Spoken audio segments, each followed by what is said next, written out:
Fast, free delivery from the Home Depot makes your projects hassle-free. Forget something you need? Visit HomeDepot.com or the Home Depot app for free delivery on millions of products, including same-day and next-day options. Get delivery at the speed you need, only at the Home Depot. How doers get more done. Order select in-stock items by 4 p.m., subject to availability. We have been told that we are the big boys in town. Well, he's into it. I'm talking about he is like lit. He's about to start preaching. Let everybody say amen. I can get chills a little bit thinking about what these two guys can do. The fellows are back with the Falcons Audible presented by AT&T, and it's, I always say that we're not more excited than we are in any other weeks because our job is to kind of just float like this, right? Call them how we see it. So even though the Falcons won last week, we might have a little bit more smiles on our face. However, we give it to you whether it's good or whether it's bad. Yeah, but guess what? It happened to be good this week, so we'll give you the good. There's just a little bit more to talk about when the Atlanta Falcons play a whole lot better. As they come away with a 34-27 victory at home against the Washington Commanders, and we are going to start with DJ Shockley, ladies and gentlemen. His favorite quote-unquote game on the Falcons Audible, okay? This is the one that is the most challenging for him because look at his face, bro. Shock is verbose, okay? And he has got to describe this game. When have I went over though? I mean, I don't understand when it's happened before. I don't know. 3 words. Describe the win, the game in 3 words. Ready? Go. All right. You ready? Ready. What you got? What we expected. What we expect. Did you see how he kind of he was so proud of himself, he went like a different voice, like, you know what I'm saying? What we expect. Yeah, and that just came to him like right then. Too. Yeah, you got to change the tone. All right, now you said good job, by the way. So y'all want me to describe it? See, that's what I'm saying. That's what happens. Now you can get verbose. Now you can explain what you mean by what we expected. Listen to Mr. Dictionary over here. To be honest, I felt this would be a game that they would respond. I felt this was the offense we expected to see when we started the season. And I was glad to see the performance come out that I thought we all expected to see. We all been around this team long enough to see what their makeup was. And then when you get, punched in the face, we saw 2 weeks ago, if you have any gumption about yourself, you have any pride about yourself, you're going to show up. And I thought they would show up. So it was what I probably should have said what I expected. Maybe everybody else didn't expect that, but what I expected with this team showing up. Like it. All right, Arch, you're on the hot seat. 3 words? 3 words. On same page. On same page. Does that work, Shock? Yeah, you're trying to figure out if I said 3 words or not. Yeah, because I thought you put the in there. So no, I didn't do that. On same. No, I just there were so many things that were talked about last week. We talked about it on this here. It was talked about throughout Sports Talk Radio here in Atlanta, and about the fact that there was dysfunction offensively, whether it was communication issues, whether it was getting lined up, whether it was where you were supposed to be on your routes. Some people lost their jobs because guys maybe weren't playing at the right level, and somebody got blamed for it. Whether the quarterback was jiving with his receivers. The one thing you could count on was the Matrix. He was going to do what he needed to do, and that's Mr. Robinson, Bijan Robinson. The rest of it was kind of dysfunctional. On same page. I just thought that we saw what this offense can be when there's synergy between the play caller, which he made an adjustment, came down on the field. That looked like that paid dividends with his communication with not just the quarterback, and you talked about this last week, Shock. He can talk to everybody, and when you're on the headset, sometimes you just get the quarterback, and but he could walk up and down. He could talk to the O-line, a couple points you want to make out to the O-line, the running backs, the wide receivers, tight ends. Zach was on the field to be able to do all that kind of stuff. And then, obviously, the intimate conversation he could have with his quarterback, and then even interact with maybe Kirk Cousins and Easton Stick, who are there and seeing things as well.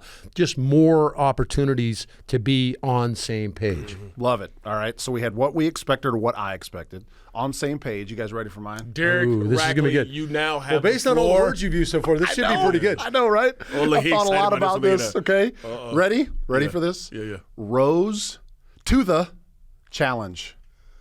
You know why? Because to the is one word.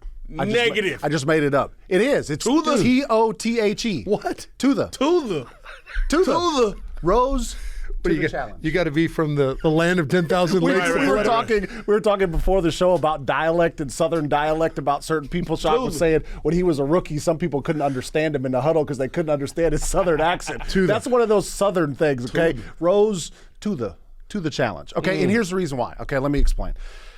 That was actually my third key to the game last week was rise to the challenge. Okay, we always talk about rise up here in Atlanta. Yeah. Okay, but there was not a whole, yes, you could sit here and talk about football stuff that needed to happen in the game. I think all three of us understood that the biggest thing that had to happen against Washington was for Atlanta to answer the bell, okay, if you want to call it a different phrase. I should have used that one. That's actually 3 words. I didn't have to combine them. You're talking Answer the yourself bell. into some You really didn't have good to create a word right there. But I liked it. I just invented a new Southern You did. word. You did. Okay? I don't think the Southerners are going to You don't think claim that. No. You don't think so? No, but it's okay. It's okay. Go with it. I'm going to sell it. Right? I'm going to sell it to the, okay? See that goes on. But that was it was one of those kind of intangible things where it just meant like players, coaches, everybody involved had to just go out there and be different. Like it just had to be a completely different performance, mindset, attitude. Obviously, football stuff had to happen. Execution, making plays, catching the ball, throwing the ball, making tackles, scoring points, right? But at the end of the day, this was more about a pride game, right? Are you going to go out there and play with pride and passion? There it is. You like it? Yeah, you went Willie Beeman on us. Where's your pride? Willie Bean. All right, so before we get into all the coaching movies and football isms out Any there. given Sunday, by the way, if you're looking for trying to guys, throw those movie references out. from time. So that's our game, and that's the reason why we like to play. Thanks, Jared, for putting that on the rundown because we always find a way to have fun with it. It usually ends up going off the rails at some point. But let's talk a little bit more about the game. Offense played. And fantastic is a hard word to use, guys, because I think all of us would agree when you're actually in the NFL, you don't ever say that you played fantastic. Like, you played good, we could always do something better. Here's the thing I will tell you guys, and Arch, I'm going to start with you. For the first 3 games of the season, Atlanta had scored 3 touchdowns. Okay, Bijan Robinson receiving touchdown, Penix rush touchdown, Algier rush touchdown, and 7 field goals. That's not good, is it? That's not good. No. Okay. That don't work. I don't get it. And obviously none of them happened against Carolina. Sure. Okay. Against Washington, 4 touchdowns, 2 field goals. So more touchdowns in one game than they had in the previous 3 games. Okay. So my question to you is, from the offense, is this what they're capable of? Is this completely out of the norm, or was the last 3 games just nowhere near the expectation level? No, I think this is a little bit more of the threshold we expect them to play at. You expect what you're going to get. Talk to me. I do think there'll be a leveling of the mean. To think you're going to go out and score 34 points a game, you're going to lead the league, and we've seen one team go back to 16 that was close to that, that would play at that level. Is this young group capable of playing at that level? And you mentioned, is this their capability? Yeah, definitely. You couple that with some stingy defense, and I'm talking about being backed up, where you get a big kick return, a turnover, whatever it may be, and to limit the other team to just 4 field goals, then that's kind of the synergy you're looking for from both sides of the football. But for speaking specifically about the offensive side of the ball, you want everybody involved. And Michael was able, and Zach was able to get everybody involved. You know, Kyle's making plays, Drake's making plays, the Matrix is making plays, the bowling ball of razor blades is making plays. Gracious. You know, and now that if you can, you know, Casey Washington makes a big catch along the sideline. Darnell Mooney did a really good job of widening and creating a crease where Michael get the ball out with pressure in his face. Need to see a little bit more from the other ancillary parts, but man, the offensive line played at a high level. Capability is probably a good word. Now, how many times, here's the challenge now, how many times can you push that threshold? Can you get there? Yes. Because you're going to put a lot of stress on a lot of teams. And I'm not talking about just the defenses that you're going to face. You're going to put a lot of stress on other teams' offenses if you have the ability to go do that, and you're going to put your defense in some really good pass rush situations, similar to what we saw about a decade ago. Shock, there was, excuse me, so many really good performances in this game. Penix completes 77% of his passes, over 300 yards, does throw the one interception. Bijan Robinson, 21 touches in the game, sets a career high in receiving yards. You mentioned Drake London, 8 for 110. Pitts, 5 catches. Pitts now, by the way, has 20 receptions this year, almost half of what he had all of last year, number one. Number two, last year through 4 games, he had 8 catches. Okay, so he's more than doubled that. And think about how he's playing, Rack. Yes. I mean, think about the attitude, the body language. He scores the touchdown, and we get kind of the Ray Lewis, show your chest type deal. Just in the play he makes in that final drive where he gets interfered with and snatches the ball and just snatched it out of the air. That's my football. Just the attitude he's playing with. And Arch, those are the plays, like when I'm watching it, I said, that's what he has to do. Like he is a matchup nightmare, right?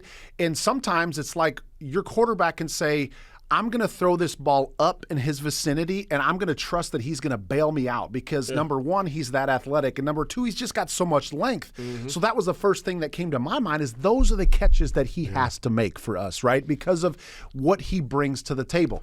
So of all the offensive things that we talked about, Shock, what was most impressive to you watching in the game? Whew, that's tough. I mean, you guys laid it out pretty well. And I think day one of training camp, we heard Michael Penix say, did y'all see me throw to Kyle Pitts? Did y'all see that? Y'all saw that, right? So I think there was a little foreshadowing of this guy trusts number 8 to do what he does. And we've seen him make those kind of plays in the past, but to see him have, like you mentioned, that attitude is different. When that guy of that size wants to play that way, who gonna stop him? You can't stop him. It ain't gonna happen. But I think, obviously, the thing that sticks out to me is – those two dudes that stand next to Michael Penix Jr., if they are rolling, how do you stop this offense? Because it opens up everything else. The run Tyler Algier makes to get in the end zone, he goes and attacks the DB and runs through him. Like, please come. That's what he was looking. It looked like he was like, I want contact immediately. Makes the guy miss in the backfield, then the speed to get there, and then the finish. Dude's watching that tape like, okay, when I see 2.5, I got to make sure I bring everything I got. You know what I'm saying? And I might want to think about a different way of doing it, too.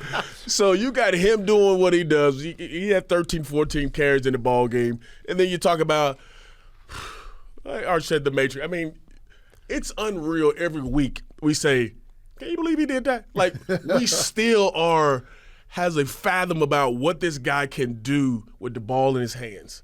The play that Arch talked about that gets it to Mooney, he has to step up and fill that gap, and he has to have a blitz pickup in that particular point. If he doesn't do that, because that route took 14, 15 yards to happen, if that doesn't happen, that ball isn't completed.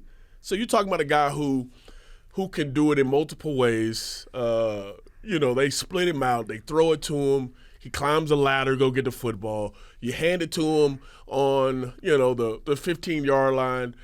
Jump cuts 90 degrees, gets north and south. Like, how do you see that hole over here? That's stupid. That's just alien-like. Are you kidding me? Mr. Robinson. And then gets contact at the 10-yard line, runs through those tackles, and then, let me just do a little bit something at the end of the ball, at the end of it, and just, head top on it. Just stand on his head. Like, come on, bro. Gymnastics over there. I mean, like, that stuff is unreal, and we see it every week. And like I mentioned, if those two guys are rolling, it's hard for you to say, all right, let's play coverage and not allow Drake to beat us, not allow Kyle to beat us. Because guess what? Those guys can hurt you just as much as they can. So it's fun to watch those guys get going. Let's give credit where credit's due a little bit to Rack in that there was so much conversation about formations. And a lot of this that's being talked about, many don't understand what's going on from an X's and O's standpoint. And so there was criticism about this formation or about what this guy's playing or that you're so your vanilla too, but there were so many little nuances that Zach built in to what Washington was going to do from a defensive standpoint. Washington was a single high safety team. They want to show you umbrella, but they want to rock somebody else in the box. They want to play single high and they want to play man coverage. That lends itself to making play. Now you have to protect, but that lends itself to shot plays and things down the field, and it lends itself to building opportunities for guys. And Zach did a great job with design of little short motions, stack formations with London and Pitts doing some things, two-on-two combinations. Pitts catches the big ball early in the game because Washington messes up the switch as Drake comes across in motion. He stacks behind him. The two guys jump Drake. Pitts gets in behind. He hits him on the big play early in the football game. He also designed a stack look or a bunch look that included Bijan Robinson. And in all honesty, the first drive of the game, maybe Michael Penix gave up on it a little bit too early because Bijan comes open down the sideline and there he is, and he was a little bit short with the throw, or that would have been a touchdown. Yeah. But that stack look resulted in probably another 40 or 50 yards worth of plays because of the design. That stack caused the touchdown to the first one that we got to a receiver, to Drake. I mean, you got stack formation. You got guys going like this, and he just sits there right now. I mean, it's hard to cover. Little zone buster there. And then how about, there was so much conversation about 12 personnel where we got one back, two tight ends in the game for the Minnesota game. How about flipping the script and going 21? You had a number of two back, one tight end sets in this game where you had Bijan out on the flat catching the football. We knew he had over 100 yards receiving, and Algiers banging on people like Shock's talking about. I just thought the ingenuity within what we do offensively maybe lost on some people. Go back if you have a chance and go look at the tape. A lot of ingenuity, a lot of creative stuff that Zach came up with to attack this Washington defense. Now it'll be a different set of circumstances when you look at Buffalo and how Buffalo plays, and we'll talk about them next week. But I just thought that was pretty cool and need to be pointed out. Right. Yeah. First running back receiver duo with 100 receiving yards since 1981. Wow. Hey, who were they, man? Who were they? Can't help you. Come on, man. Come on. William Andrews? Okay. Alfred Jenkins? Okay. See, you knew it. That's why I just teed it up for you. Well, you weren't even alive, so you wouldn't know. That's true. I was 2 years later. Hey, Shock, can you tell me about that game? Yeah, that one he was talking about. No, I didn't talk about it. Yeah. That's all I'm talking about. Arch, you gave Zach Robinson some kudos for his play calling, his scheme, and getting guys open. Because at the end of the day, that's what this game is about. Everybody's so athletic. How do you use the pieces to get people open? Because otherwise, every throw is going to be a contested catch, right? Mm-hmm. But I also want to give some attention to the big boys up front. Because it's easy for us to look at our rundowns and see Penix, Bijan, London, Pitts. It doesn't ever say anything about the offensive line, okay?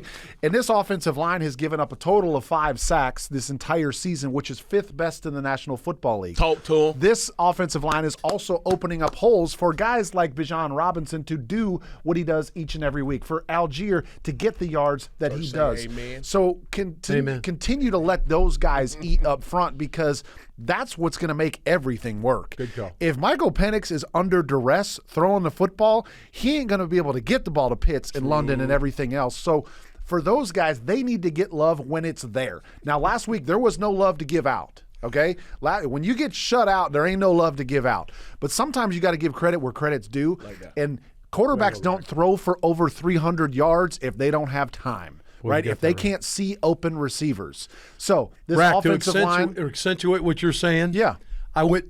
We had to talk to we trying to find guys to talk to after the game last week. And so who are you going to pick out? You're going to pick out some veteran guys. Mm-hmm. Jake, would you go? We just got shut out. Yeah. Jake, would you go talk to radio guys? Yeah, okay. He goes in. I talked to Jake. I said, Jake, I promise when we light it up on offense, we'll come get you and stuff like that.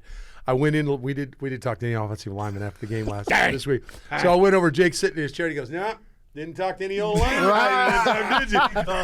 Just funny. He buzzing me up. We scored 34 points. You ain't got nothing to say to the offensive line no more, huh? I said, I'm sorry, Jake.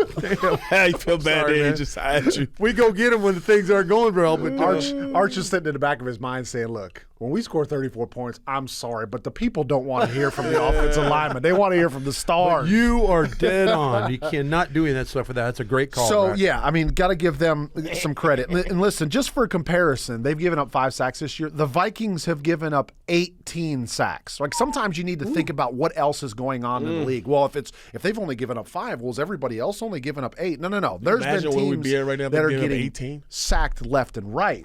Okay, so a lot of that has to do with the offensive line. Some of that has to do with Michael Penix. Yes, he's a mobile quarterback. He's getting away from some pressures and stuff, but a lot of kudos goes to them. Guys, let's talk a little bit about the defense.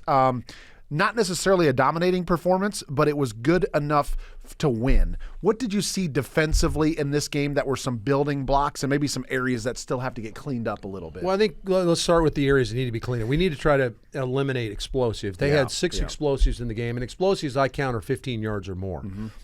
To look at that based on what the Falcons did, the Falcons had 10 plays of 15 yards or more in the game. Yep. That tells you how explosive they were offensively. Atlanta came in with 13 in the first 3 games. You had 10 in this game. So the defense, you need to continue. You want to keep that down in that 3-4 range because they're going to get explosives. That team's they're going to make some plays. I think that something you pointed out a lot, Rack, is an area that this team has struggled in the last several seasons, and that's getting people off the field on third down or in the conversion down situation. Yep. I thought they did a great job. They were 1 of 8. Washington was 1 of 8 on third down, throwing the 2 for 2 on fourth down. So conversion down situation because they went for it 2 times, 3 for 10. Yep. That's winning football. Yep. You can get people off the field, right? Yep. And then the other piece of it, I think you mentioned early on, 4 field goals. You gave up 4 field goals. So it was, and I know Mike Hughes talked a little bit about this in an interview I heard him talk about. He says, you want to be just a suffocating defense and dominant, but there is going to have to be some of that bend, don't break mentality. Yes. And he talked about how that's something they want in their minds, that, hey, we'll give up a few things here or there, but we're not going to let you get in the end zone, and ultimately we're going to win on third down. I thought they did the key things that help you win and get you to the playoffs and give you a chance to win the whole thing is win moments, win on conversion down, win in the red zone. And they did that this weekend. Yeah. Shock, I'm going to turn this over to you because this is kind of offense and defense. But what I would say is another impressive moment, and I actually said it to the guys downstairs during the game, is fourth quarter, Falcons get the ball back at 8:48, okay? And I said to the guys downstairs, I said, if you want to be a different team, I said, your offense puts the nail in the coffin here by stringing together a long drive. Mm-hmm. You really got to put the pressure on Washington that if they get the football back, they don't have a whole lot of time. Mm-hmm. So what does Atlanta do? They get the ball back at 8:48. They put together a 14-play drive that takes 6:51 off the clock, forces Washington to use their last 2 timeouts. Yes, they settle for a field goal, but they were running the football because they wanted to make sure they kept the clock running, right?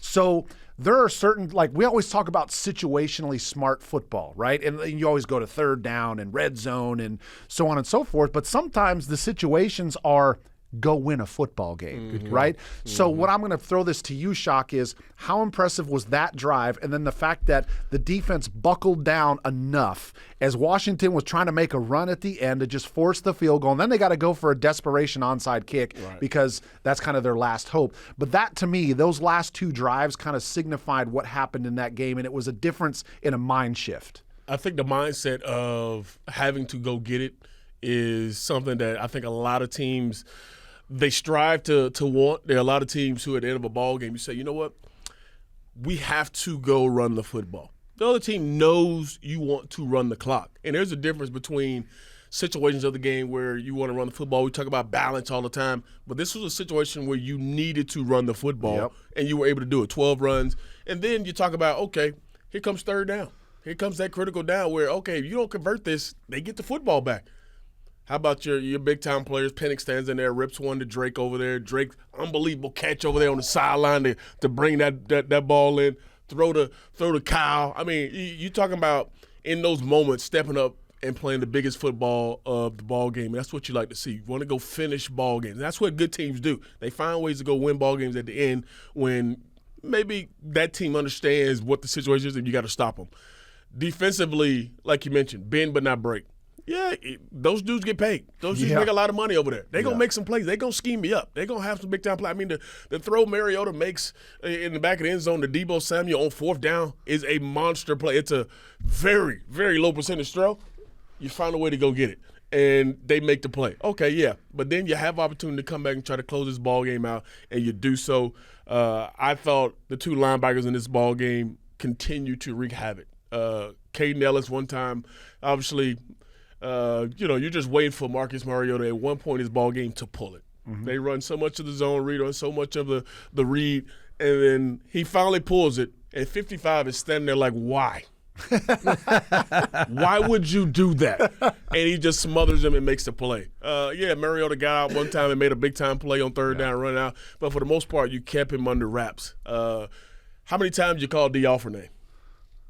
I mean, come on. We came into the last few weeks saying, no A.J. Terrell. Oh, man, we hope we can hold up over there. D. Offer's done a fabulous job over there holding that other side down and doing a really good job. So it's been fun to watch those guys go, but then also, how about your young guys playing really well? How about our guy Watts gets another interception, on the back end, going to get the football like a receiver. You know what I mean? Yep. Young guys, Jalen Walker continue to pressure. Seeing those guys play well. Bowman, looking like a guy who's been in the league 3, 4, 5 years. This defense is very talented, and they're showing it in those key moments, and you're seeing those guys kind of grow up, the younger guys, I'm saying. But also all these guys coming together and playing really well. It's pretty fun to watch. Yeah, it was like, what was it, the first play, one of the first plays of the game, they tried to run jet sweep with Deebo Samuel, and who's right in his hip pocket? Yeah. Billy Bowman. Yeah. Billy Bowman tracks him to the sideline, turns him back inside, and Divine Diablo sweeps him off his feet. So excellent call, Shock. So that's a little bit of the recap of the game, guys. Let's take a step back here and let's do a little temperature check, okay? Because as we talked about, the Falcons are going to be on their bye this week. So the Falcons are off. We'll get to the bye week here in a second. But I would like to call this kind of the conclusion of the first quarter. Now, back when we were playing, it was a 16-game season. So when you played four games, it was the first quarter, okay? So now we got a 17th game. But it's the bye week, and so we're still going to call it the first quarter is past us. Yep. So, Arch, give us kind of your temperature check on where you think this team is through the first quarter of the season. Yeah, I think you're still searching for who you're going to be offensively. I think you've seen some moments, and certainly this one is a great one to go to bye week, to be able to feel good about what you're going to bring to the table. But, hey, it doesn't get any easier. Here comes the defending MVP and his team a week from Monday night, or 2 weeks from Monday night. You're going to see him here in our building. So I think it's got to certainly electrify the crowd that they're going to be able to see Buffalo come in, but get a chance to see your young team play against Buffalo. I think the one that I want to point out to, and we were just talking about defense, if you've held 4 consecutive opponents for less than 300 yards of offense, that doesn't happen. That's crazy. Okay, this was the biggest offensive day so far that you've seen. Was Washington had 294 yards of offense. I mean, if you're averaging less than 300 yards of offense in a season, you're probably going to be picking first in the NFL draft. And you've limited the 4 offenses you've seen so far, all of them under 300 yards. That includes Baker Mayfield in his group, and that was sub 250, I believe. So that part of it, I think, is being lost. And you're also, you're trying to keep people off the scoreboard. I think you're winning moments. So I would point, as much as we want to point to that young group on offense and how fun it was this weekend, just the steadiness with which Jeff Ulbricht's team is playing with on defense. Shock, what's your temperature here through 4 games? What you've seen, obviously the kind of the back and forth a little bit, but at least going into the bye week with some more positivity. I think what Arch has mentioned is probably where a lot of people are, because you've seen a mixed bag. You've seen the really good moments. You've seen moments that you're like, man, I wish they could have that back. I wish this team would look like this. And I thought last week was a good representation of what this team could be, a good representation of what they're striving to be. And you hope that's only something you can build on. And like you mentioned, going into a bye week, it feels so much better going into it, playing the way you played, that you can build on that going into, obviously, another big-time matchup. The one thing that I love about this team is the accountability factor. I think after each game, whether it's been up or down, they've held themselves accountable for the way they played. And just listening to the guys talking in the locker room, just hearing some of the things that, you see from the team, there wasn't like a big hoorah after this ball game. It was more of this is what we expected. This is how we should play. This is not like, we're excited, we're glad, we finally put something together. It was like, this is something we should have been done. This is what we expected to do. So I love that about this team, is that they still feel like there's so much more room to grow, and that this wasn't just an anomaly. This is what they thought should happen when they came into the ballgame and how they should play. One of the things that I thought about was, this team, like what is what can this team be, especially after what you saw against Washington? And my thought was, this is a playoff caliber team when they play to their capabilities. And to your point, Arch, in the National Football League, you're not going to score 34 points every week. But can that be 24? Can that be 27? Can that be a 17-point offense, but your defense goes out and plays stifling and you win a game 17-6, right? But when they play to their capabilities with so many playmakers on offense, with the ball skills and now the youth and the pass rush movement on the defensive side, with a guy that is calling the plays on the defensive side that's had a lot of success in the National Football League, it's hard to sit here and say, to your point, they're going to score 34 points, they're going to put up 400 yards of offense, you're going to keep every team under 300. This is the NFL. Everybody's got dudes on their team. But if they play to their capabilities, I think it's definitely a playoff caliber team. No, I didn't say that they're going to end up sweeping. I didn't say they're going to end up getting to the championship. It's a playoff caliber, and how are you playing at the end of the season if you can get into the dance, right? Rack, you do a really good job of directing the traffic with us and throwing stuff at us. I would love to, take a little detour. Something's coming. Take a detour and go down this road. No, it's obviously the third phase. You just talked about, obviously, where is this team at? That third phase is a big part of where this team at. We saw Parker Romo respond this week. But where would you say this team is on that third phase? Because we know, as we've seen, it can win or lose ball games for you through 4 games, where that phase is with this team. To be honest with you guys, it's got to be better. They still gave up a big return again last week. Right. And field position, I think field position in this era of the NFL has come even more important. And the reason why is kickers are kicking field goals. Like now, as soon as you get past midfield, you're almost in range, right? Where when we were playing guys, it was like, he went from 50. He hit for 50. Dude, now it's 60, 65, or you're not even in the ballpark. So what I'm saying is if they continue to give up big returns on special teams, you're now basically 1 or 2 first downs away from giving up points, right? So that area has to get better. Now, you're starting to see kickoff return and kickoff evolve with this new landing zone, right? How teams are approaching it by kicking the ball. They're purposely putting it in the landing zone. It doesn't have a whole lot of hang time on it now, and they're forcing teams to make plays. But if you don't still have the same details, the coverage lane responsibilities, you saw last week McCaffrey just bust one right up the middle, and all of a sudden you give up a big return. We saw what happened with the field goal kicking. That still has to get more consistent, okay? I think Bradley Pinion's been doing a really good job. He's going to be a weapon. He's going to continue to help them change field position in the punt game.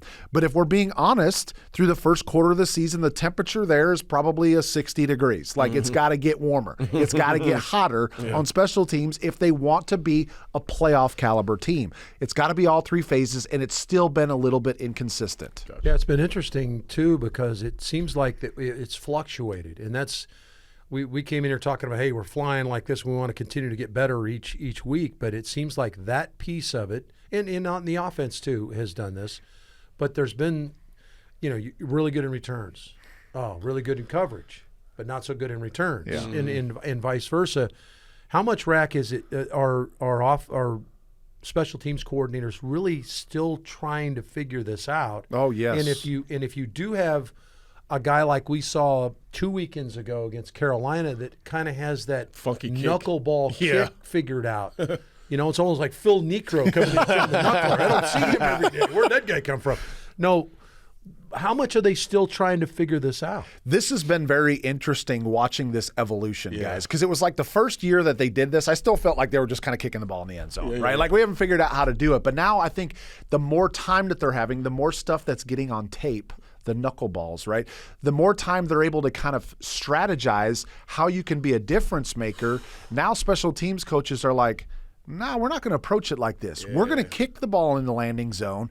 And now they're playing with, like, kickers are also having to reformat their brain because they're used to hitting the ball hard. They're used to always just blasting the ball. Like, that's how you get in the NFL. Kick long field goals, be able to kick the ball out of the end zone, right? And now you're changing their whole world, if you will, by, hey, we want you to kind of shank it. Right? We want this ball to hit at about the 10-yard line with some funky bounces on it, make it difficult for them to return it. And by the way, all of our guys are right on top of them by that point. I was watching the game the other day, and they kicked it, and it landed right in the landing zone, but went in, and they got the ball on the 20-yard line. I was like, this looks weird. At the 20-yard line? Remember those days? They got a long way to go. It looks weird. That's how it used to be, everybody, right? And now you see everybody coming out to the 30, 35, whatever it is, and get good returns. But it was just weird to see that. Well, at one time. And it's interesting too that what you're saying, Rack, is the kicker has to be a little bit more versatile. It used to be, like you said, pound it. Yep. Strategy. And now I know that I talked to Bradley Pinion, who does most of our kicking off, and he said, I really had to work on trying to do that little bunt kick, and now I've got to try to work on something that's not just tumbling end over end, which is easy to catch. Now I got to get it spinning sideways or something like that and falling in that zone. Yeah. And it's like, you're trying to hit that wedge shot into the green. I can't go over the green. I got to hit it there pin high. So they're trying to. It's really made it difficult for the kicker, which I think is kind of cool. Sure. In all actuality, you're not just pound. You got to show me some versatility in what you can do. Yeah, exactly.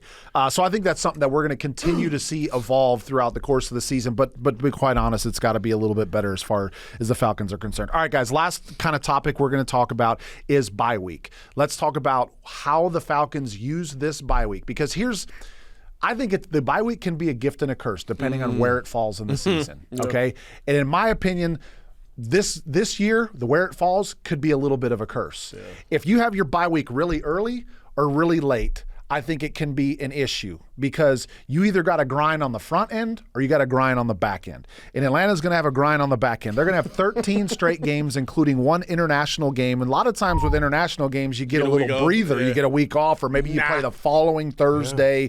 That's not going to happen with Atlanta.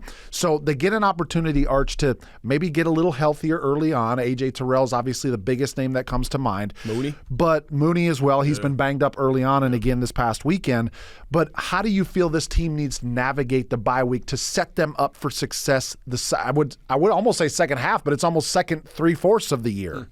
Yeah, I mean they've been going since mid-July, and so you're going every week. You did have that week, I guess, where we don't have a preseason game anymore, so you sprinkle that maybe that week right there on Labor Day. You get a little bit of break there. I think it sucks. I think that the bye week, the bye week where it is, keep it a buck. Is not very good. Yeah. And I agree with you. You'd like to have it mid-season somewhere. Not to mention the fact you're going to get a divisional opponent in Tampa in November on a short week. So not only do you get 13 in a row, you get a short week. Now you get the mini bye after that. But maybe the die is cast at that point. So you got to make sure that you're going to maintain revolutions and win here in this long stretch where you don't have a bye. I think it's interesting to me, guy, and I don't think it. I just said I don't like it. I'd rather have it in the middle. So what do you do with it? A lot of the guys they're doing what you'd expect them to do, recharge the battery.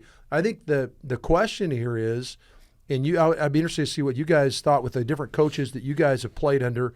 We didn't have this opportunity. So tell me what you wanted coaches to do, because essentially what they're going to do here is they're giving the guys the week off. Okay, it's early in the year. All of a sudden you're going to get away from football, which recharges the battery. And I've talked to a number of guys a couple of guys are going to go to New York, see a couple of shows, spend time with their family, spend time here in Atlanta with the family, go to the beach, whatever. What do you guys think about? Because Smitty, I remember Smitty would give him the week off, much like Raheem has. I remember Coach Mora, he kept everybody here, kept people here, and you practiced on Thursday. You guys tell me.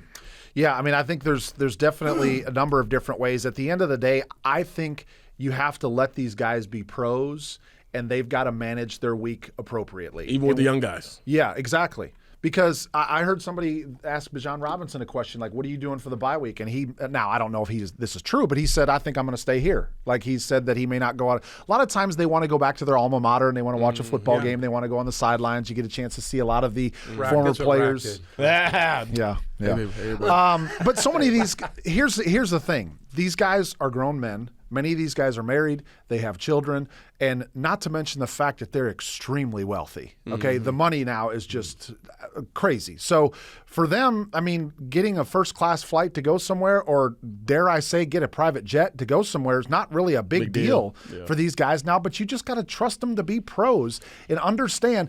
I think, guys, the fact that they had the Carolina game, I think is enough medicine for everybody to remember that felt like, we yeah. have to focus on the task at hand, because you don't ever want to get in that situation again, Shock. You don't ever want to have to answer media availability after you get smoked by somebody in the National Football That's a League. really good point, because when you're hurt in that manner, it doesn't really go away. And I think after a good win like you had, I think it kind of feeds you a little bit more to like, I would rather have that feeling as opposed to what we saw 2 weeks ago. But I think you bring up a good point, too, about being grown and understanding. I think the other part about it is head coach knowing what kind of team he has, what kind of players he has. Yep, Will good point. those guys still, okay, if I give these guys 4 or 5 days away, will they completely get away and not really, worry about football? Or we still have guys who are going to go work out, guys still going to do stuff. But I love the fact that, during this time, a lot of guys just want to be able to take their kids to school.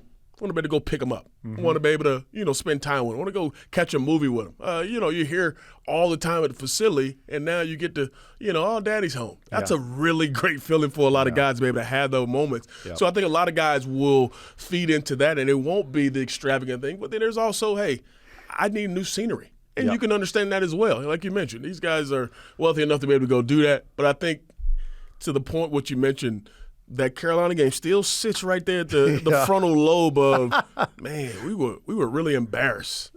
I don't ever want to be a part of that again. So I got to make sure I do my part to make sure when we do come back that I'm ready to go. So it's a lot, like you mentioned, a lot of coaches did a lot of different ways. I was with that Mora crew where, we were here to Thursday. You maybe got out by noon on Thursday, but you still worked through some stuff, and then you went and had a couple of days with whatever you wanted to do. So I think it's just knowing your team best and how they're going to respond. I would imagine, I haven't played in this era, if you will, but the technology is a whole lot different. The ability to text and, send guys social media messages. Probably still going to be sending guys little clips on, for sure. Hey, they got their Mike, iPads with here's them, the Buffalo defense. Just in case you're not doing too much, here's a couple of looks that I saw that you might want to – I'm sure there's probably going to be a little bit of that going on. Would you be able to do that, Shock? Would you be able to unplug – say you're the quarterback. Would you be able to unplug? No. And so you'd be looking at Buffalo. So you're Michael Penix. I'll be honest. Are you looking at Buffalo tape? There's times, yeah. Yeah. I mean, there's only so much you could do, all day, whatever the thing you're doing. Let me take 30 minutes out of my time to take a look at a couple third down situations. Oh, here's 20 minutes to look at what they do in the red zone. Yeah, it would be hard for me as the quarterback to just completely not look at anything because our mind is not like that. No, you can't do it. I don't think Michael Penix does that. I mean, I don't think anybody will absolutely just totally detach from it. There's going to be little things here and there that you're thinking about, but yeah, no way. Yeah, you might be at a family barbecue. Right. You say, where'd Michael go? You go over and he's looking at it. He's in a back room. He's looking at his phone. He's got No doubt. That's just the way our minds are wired, Yeah. And I know you do the same thing, yeah. Shock. Hey, let me take a little peek at this. Let me take a little peek at that. I got a little free time. I'm going to take a little peek. Yeah, I don't think, and don't worry about that as fans. These guys, albeit they're unplugging, they're not completely unplugging. Right. Okay, they know that there's a lot more to take care of. The sad part is every once in a while I like to date ourselves is that when we were playing, we started with VCR tapes to watch tape, and then we morphed into DVDs. Okay, does anybody know what a DVD Arch player says looks? no. Okay, you want to go ahead? You want to go ahead with the reels? 16 millimeter film. Oh, no.